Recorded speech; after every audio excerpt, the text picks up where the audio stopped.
गंगा में लाश क्यों नहीं सड़ती? वाराणसी में हर दिन सैकड़ों लाशों का अंतिम संस्कार होता है, फिर भी सवाल ये है कि गंगा सड़ती क्यों नहीं है, बदबू क्यों नहीं आती?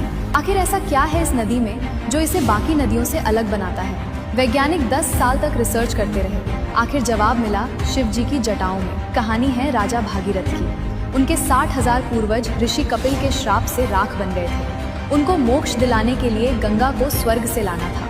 भागीरथ ने ब्रह्मा जी की तपस्या की। ब्रह्मा जी ने कहा स्वर्ग से गंगा को ले जाओ। गंगा मान गई, पर उसको घमंड था। वो बोली मैं स्वर्ग से ऐसी गिरूंगी कि पूरी पृथ्वी बहा दूंगी, कोई रोक नहीं पाएगा। भागीरथ डर गए, वो दौड़े शिव जी के पास।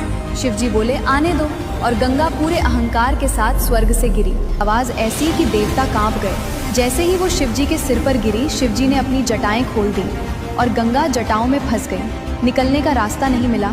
1 साल नहीं, कई सालों तक वो जटाओं में भटकती रही। उसका घमंड टूट गया।